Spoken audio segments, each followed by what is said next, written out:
Okay, guys, third time's a charm. This is my third time attempting this. I have the worst luck with technology, and it does not help that we have so many planets retrograde. So my other videos that I was doing that like crapped out on me, this one it might be a little bit shorter just because I am running out of time here. So I am Jordan. I need to introduce myself. I'm Jordan. I am the voice and the astrologer behind nonconformistconscience.com and the Facebook page Nonconformist Conscience. And so this week we are going to talk about what is happening in the sky and what we all could be feeling or working through or coming up for us. So last week I went into a deep dive or a deeper dive of the Virgo archetype since the sun is now in the sign of Virgo. And we also had a new moon there. This week we're continuing to do the Virgo work to really look at our habitual patterns that we have that we keep playing out as a way to really get to the bottom of them and to purify them, because they may not really be in resonance with what promotes our growth and our evolution. But it is safe and it's familiar and it induces security, even though it doesn't necessarily mean that it's right. And so we're really learning about this. And so I'm going to dive into what could be occurring for you this week and for all of us to work through. So Mercury is the ruler of Virgo. Mercury right now is in the sign of Libra. And so I really want to talk about these Libra dynamics that could be coming up for all of us to learn about them, how they are happening in our personal life, and as a way to consciously work with these dynamics and to maybe it can make some sense for some people about what's coming up. So Mercury is really linear left brain. It is the collection of data. It is how we classify, how just all of that, right?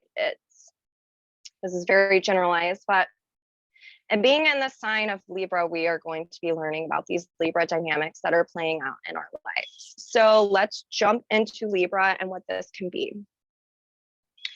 So I'm going to talk about how Libra can be naturally expressed, and I can talk about the distortions of Libra.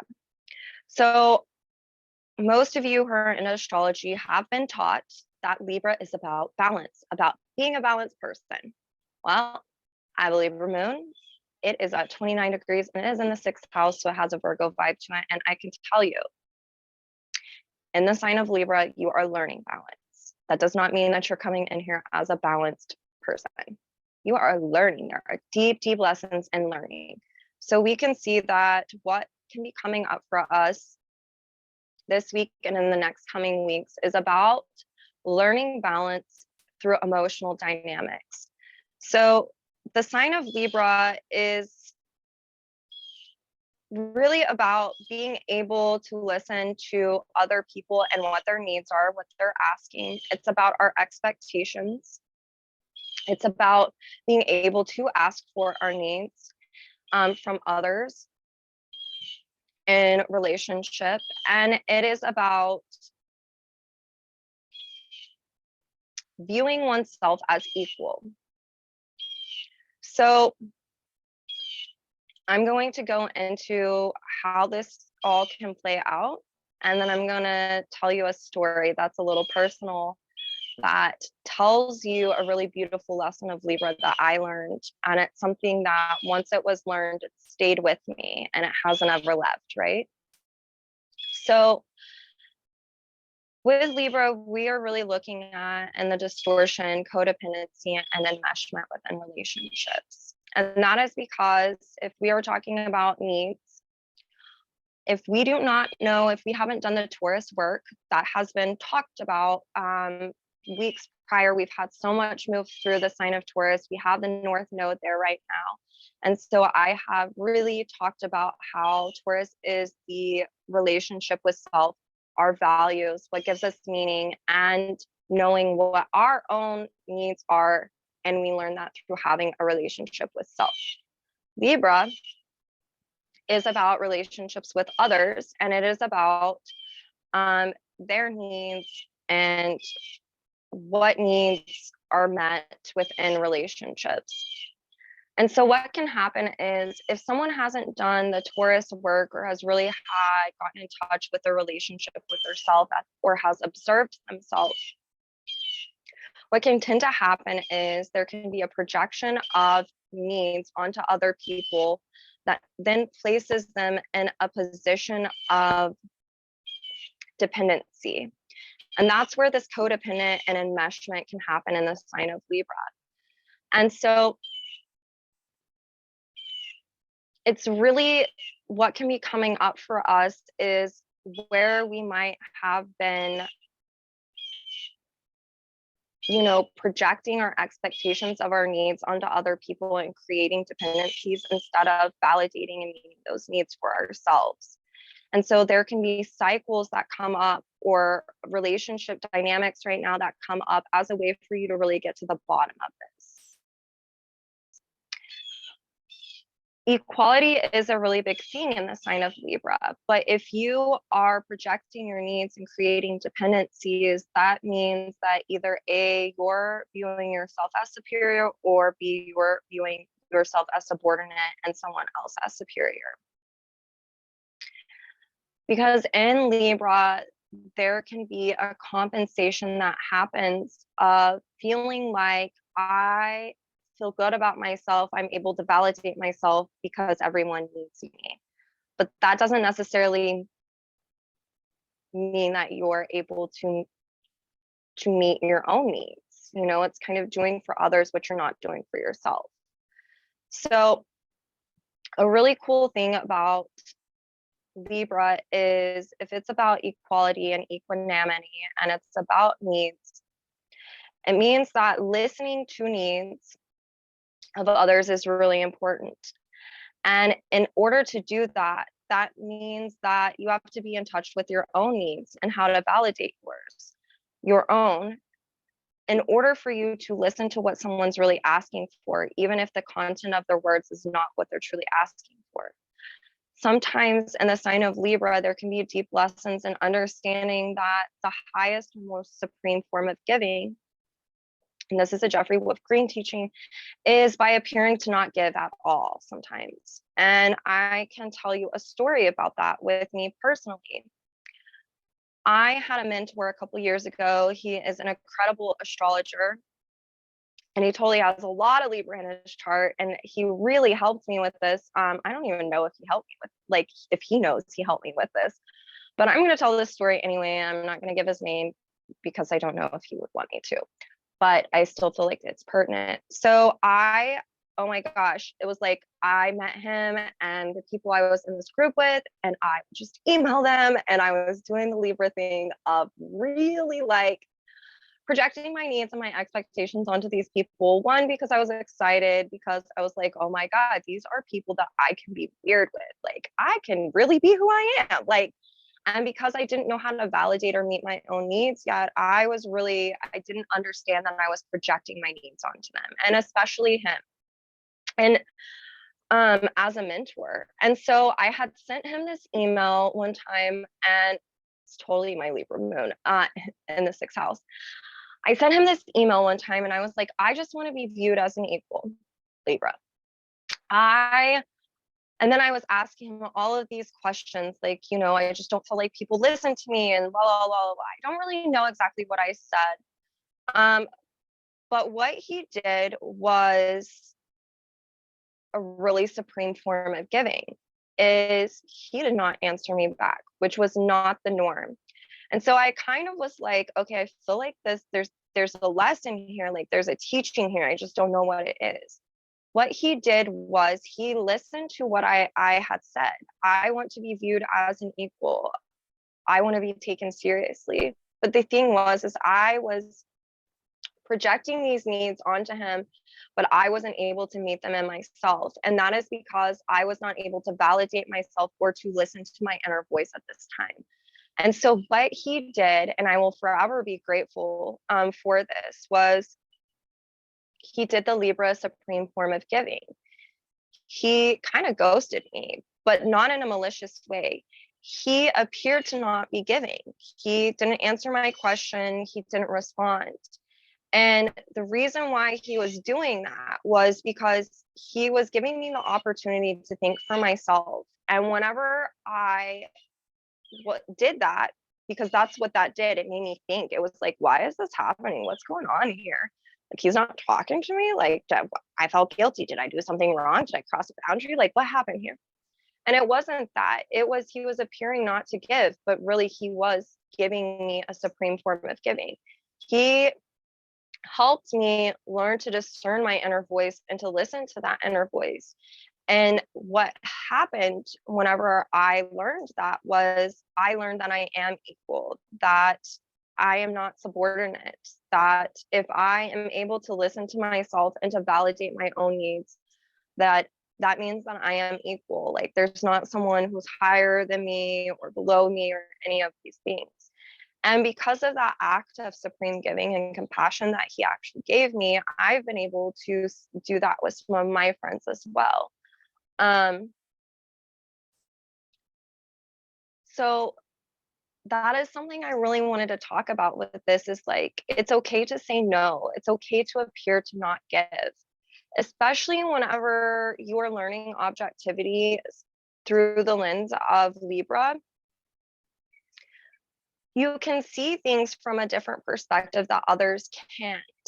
And sometimes that means that you have to say no or to appear that you aren't giving to them. And it is so that they can see that they are equal, that there are no strings attached, and that they can validate themselves, and that they don't need you or someone else to do it. But sometimes it's kind of this tough love of, hey, of realizing through objectivity that maybe I'm getting in the way of someone's evolution because I continue to help them in the way that they want me to help them in. And so sometimes with Libra, it can be uncomfortable in the beginning whenever you're naturally expressing these things, and learning how not to project your needs onto other people and having these expectations, which are strings attached, which is not love. It's love is not, if you do this, then I'll do this. That's not how that goes. It is really about being able to sit on your hands and allow someone to figure it out for themselves, because that helps create growth and security within them. If someone constantly has other people doing for them, they're never going to feel imbalanced, and they're never going to feel equal, and they're never going to realize or recognize the truth that they are a sovereign person. And so whenever we are learning about codependency and enmeshment or dependencies within relationships, it can be really hard to say no or to not take action, to appear to not be giving. But if you really love someone and you are hearing and recognizing that this is a person who really needs to be able to think for themselves, or is having a problem viewing themselves as an equal, whether they're looking at themselves as superior or inferior, sometimes by giving them an opportunity to sit with that instead of giving advice or doing the things that they want you to do is way more beneficial. Instead of, and it teaches you something on the flip side too. It teaches all of us that in order to feel good about myself, I don't need to be needed. That is an illusion. To feel whole and balanced in oneself, you don't need to be needed. To feel that, you have to be able to meet your own needs and to know when you're projecting that because you're not being able to do that and you're projecting it onto others, or being able to observe how and when people are doing that to you, so that way you can actually listen to what they're asking for instead of just the words that are coming out. So these are the dynamics that could be coming up for some of us, and I wanted to talk about that because I want us all to consciously work with this. It's, it is Virgo season. there is a purification process happening, and it has to deal with relationship dynamics that are habitual and perpetual. And the purification process is recognizing that these things aren't in alignment with your soul sovereignty anymore, and they actually get in the way of your growth and your evolution. And so there's a lot that can be coming up for us dealing with relationships. The moon later this week is going to be in Scorpio and is going to conjunct the South Node. So there's tons of psychological content that can come up for us. It is going to be having a conversation with Neptune.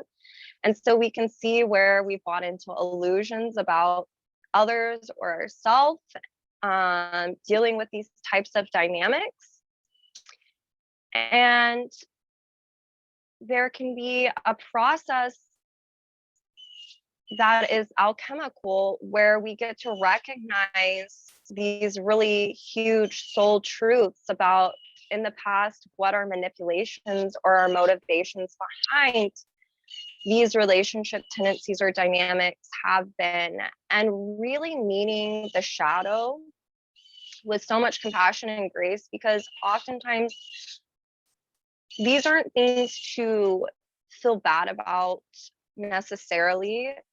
There can be natural guilt that comes with the uncovering of this, but you can't get paralyzed or frozen in this state of feeling guilty if something like this comes up, because you're understanding why you behaved in a certain way or why you allowed certain behavior to play out in your life.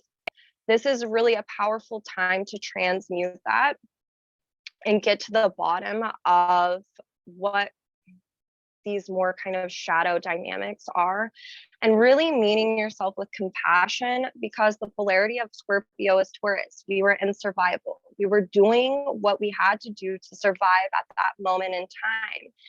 And because it was trauma that was happening, that was inducing these survival mechanisms that were dependencies, codependencies, enmeshment, all of these things, or buying into the illusion that we are not sovereign or that we don't have a choice, or buying into the illusion that we can't say no or that we always have to say yes. There can be this deep reflection and unearthing that comes to the surface of why we really behaved or have been in these habitual patterns that stem from survival tactics and trauma from the past. And so I want us all to really give ourselves grace as we deal with this, because this is something that's supposed to be transmuted and alchemized and purified, and to understand that we are humans here having a human experience, and our soul is connected to something much greater than us, and to trust the process and to have that as a guiding force in our life. Like, we have to heal it to, to grow and to evolve. So you've got to feel it to heal it.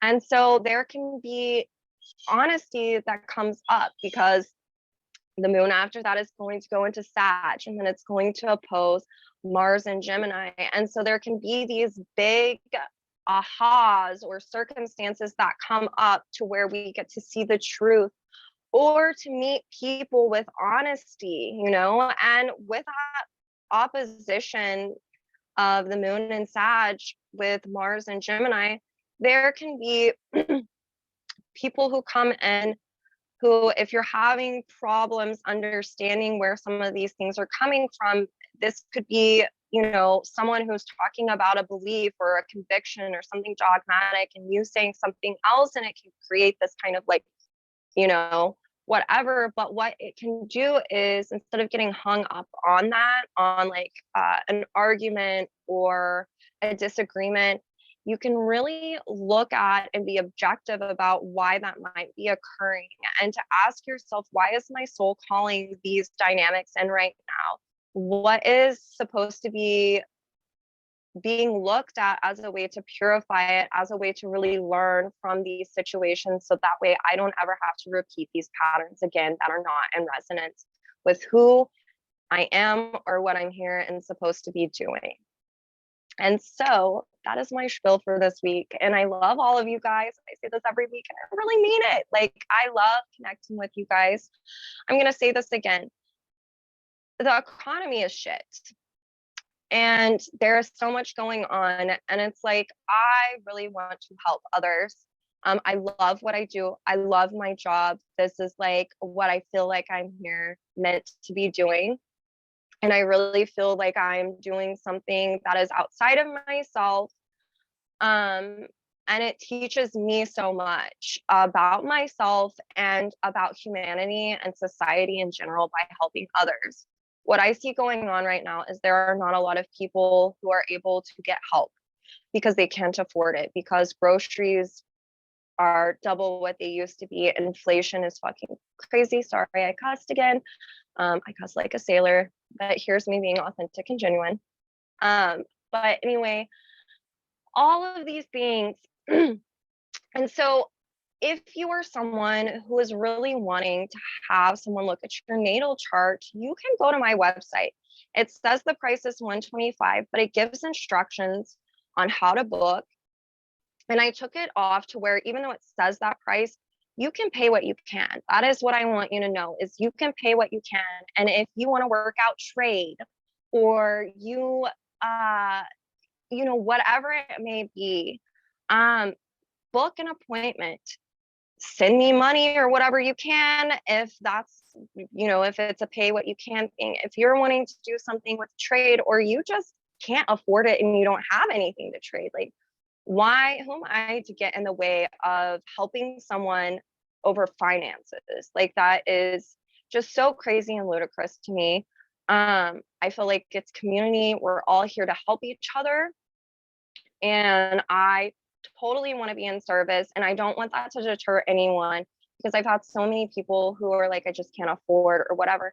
And so that's what I'm doing right now. And it's going to be that way. And I'm probably going to say it for weeks, just to remind people that this is a pay what you can situation. And money should not be a factor in if you're feeling like this is something that resonates with you and could be beneficial or helpful to you in a positive way, or it could be validating. I don't want that to be a factor for you guys. This isn't about money for me. This is about like being of service and helping others. And so I wanted to mention that again. Spread the word, tell your friends. If there's someone who's been, I really want to have an astrology reading, but I can't afford it, let them know. And first, show them a video and see if I resonate with them. And if they're looking for someone else, because maybe I don't, this is not the Jordan show. I have so many friends who are amazing astrologers all over that I can help someone find a really good fit if that is what they are seeking. And I don't know if it would be a pay what you can situation with them, but I can definitely ask them and I can fill the situation out, and I do not mind. So I want us all to have a beautiful week, to give ourselves compassion and grace as these dynamics come up for some of us, and to really consciously work with this. Because here's the thing, like, before I get off of here, I hear so many times people are like, I'm not codependent. That person's codependent with me. Co means two. And there can't be a dependency on one person if the other person isn't allowing it. And that's where sometimes the kindest act of kindness and compassion and love is by appearing to not be helping, right? And so that's something I wanted to say. The other thing is our society breeds codependency and enmeshment. Rom-coms, books, 50 Shades of Grey, that's even more like disturbing. All of these things really breed the epitome of this is what a relationship should look like, whether it be friends, family, romantic relationships or whatnot. That if you really start observing like the content that you've been watching, it all points back to like codependency and enmeshment.